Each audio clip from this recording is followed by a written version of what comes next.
Hey guys, Mr. Larson with some 5.2 notes.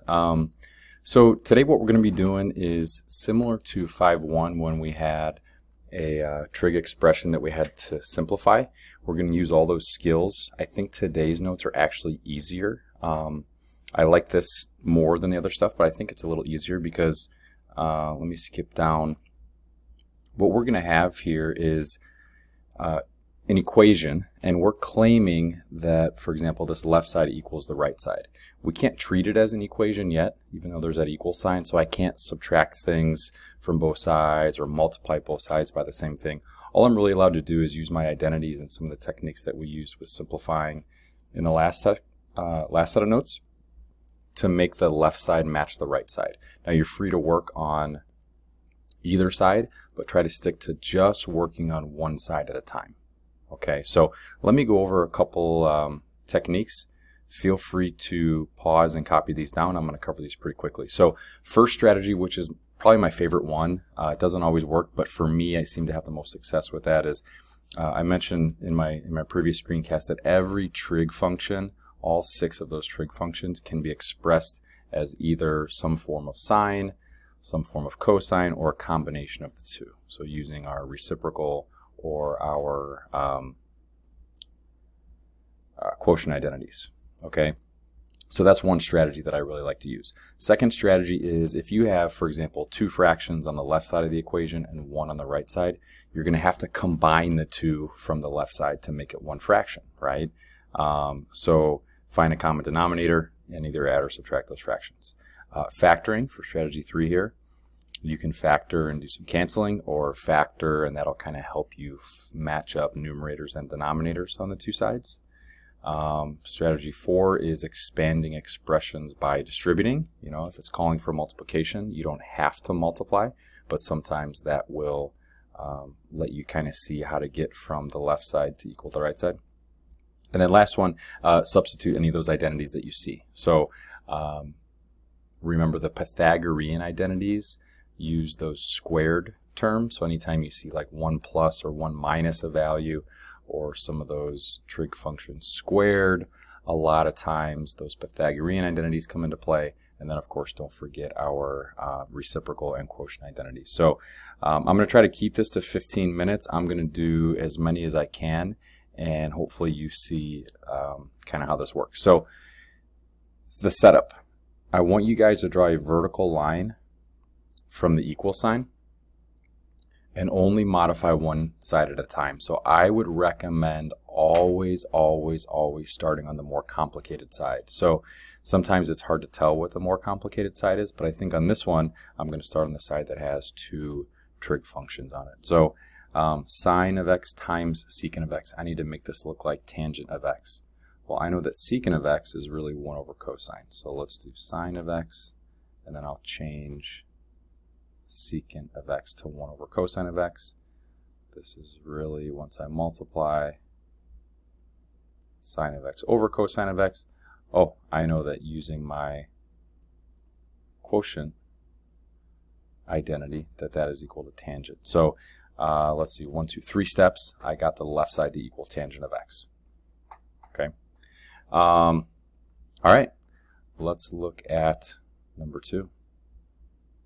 Cosine squared of x minus sine squared of x on the left side, 1 minus 2 sine squared of x on the right side. My guess is there's going to be some Pythagorean identities at work. One thing I'll notice is that there is no cosine squared of x on the right side. There's only sine squared of x. So I don't really want to do anything to sine squared of x because I need that as part of my right side. So I think I'm going to use a Pythagorean identity on the left side. So I know I have sine squared of x plus cosine squared of x equals 1. That's an identity. Cosine squared of x, if I subtract sine squared over to the other side, that identity rewritten is really 1 minus sine squared of x.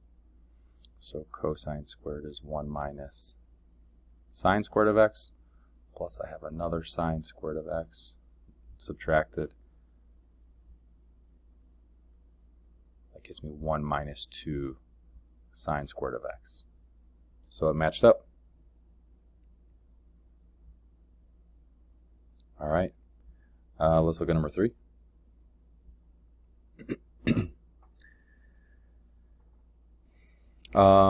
Let's see, tangent squared of theta plus 1. I can't remember if that's a Pythagorean identity or not. I like to also do this because you're not going to be provided with these. So sine squared of x plus cosine squared of x equals 1. That's one identity. Remember, if I come and divide everything by sine squared of x,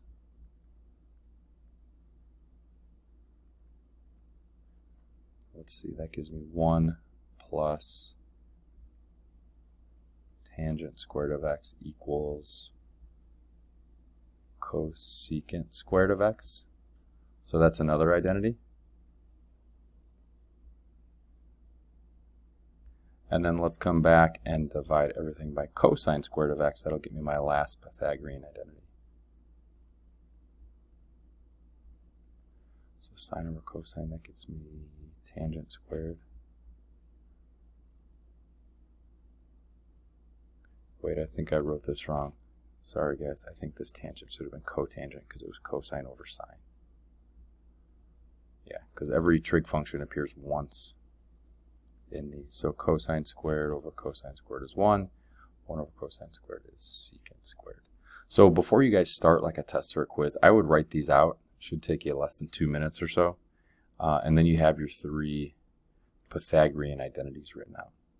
So why is that important? Well, I know that this right side over here, tangent squared of x plus 1, or theta, doesn't matter what the variable is, that's really equal to secant squared of x. So I'm going to go ahead and change that to secant squared of x because that looks pretty simple.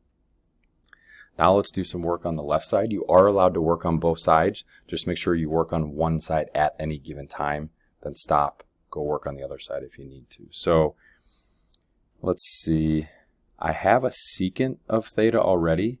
So this part has to kind of equal another secant of theta in order for us to match up these sides. You're never going to be lied to. Like they will always be equal. You just have to prove how. So let's work on that tangent of theta times cosecant of theta. Maybe I'll change them to sines and cosines. So I have secant of theta. I'll leave that alone. Tangent is sine of theta over cosine of theta. Cosecant is 1 over sine of theta. So sines cancel, right? I have secant of theta times 1 over cosine of theta. Secant of theta times secant of theta, and then secant squared of theta. Okay, so I got that to match up. Let me say something very important with these. Because I mentioned that these will always be equal, it really truly is up to you to do every single step without skipping any to prove that they're equal.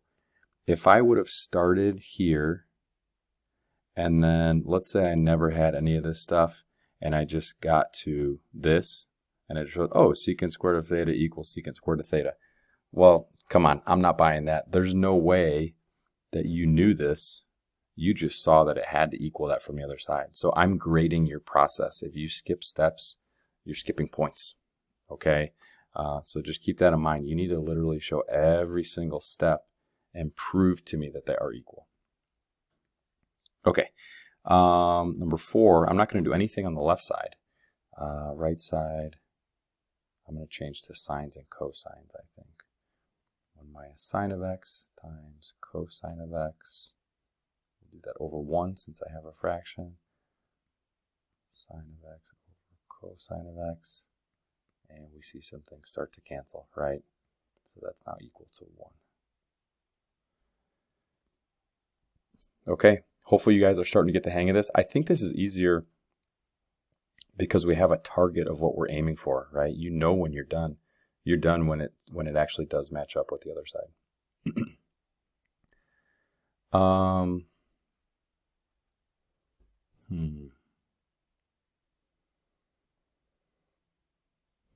Let's try number 6. I'll skip 5. Let's try number 6. So when you have a fraction equals a fraction, one thing I like to do is just, if I get common denominators here, so that the denominators are the same, that means the numerators have to also be the same. And I should be pretty close to being done. So what I mean by that is, let's multiply the left side by 1 plus sine of t over 1 plus sine of t. I'm just multiplying by some form of 1, right? And then the right side, let's multiply by sine of, I don't know why I'm doing that in blue, sine of t times cotangent of t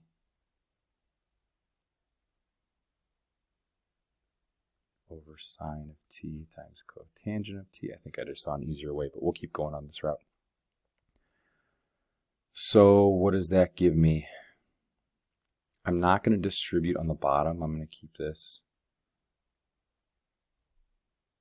as factored form, because I might be able to cancel some stuff. But on the top, let's see, left side I can distribute that. That's going to become 1 minus sine of t plus sine of t minus sine of t squared over 1 plus sine of t times sine of t cotangent of t. Right side, I'm going to get cosine of t times sine of t times cotangent of t over that same denominator.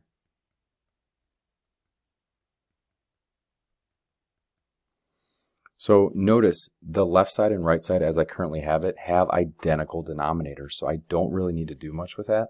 I just need to prove now that the numerators are equal. So I have a Pythagorean identity, 1 minus sine squared of t. If I subtract sine squared of t over, that's going to be equal to that cosine squared of t. So I have cosine squared of t over, just for this purpose of time, over that same denominator. And then over here, cosine times sine, let's see, I have cosine of t times sine of t times cotangent is cosine of t over sine of t.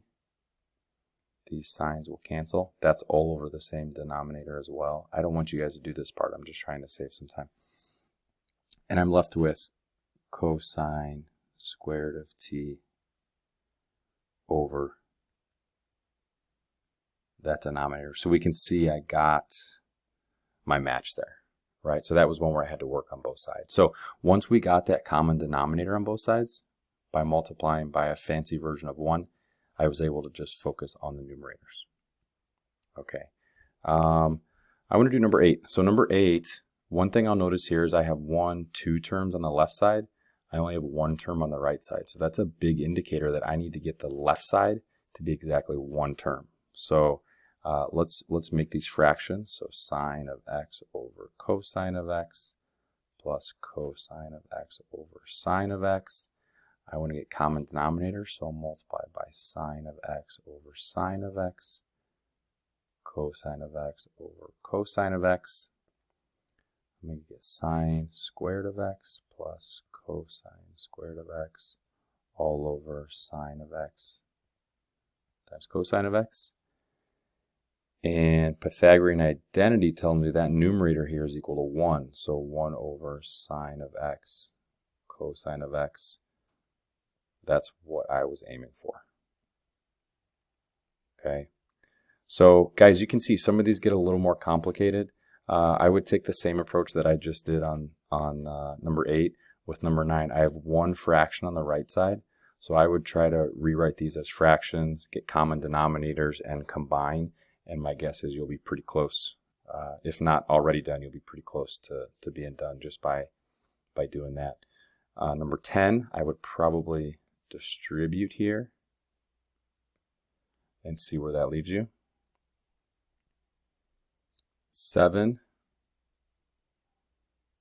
I would probably take the same approach that I did on 6, where we found common denominators on each side.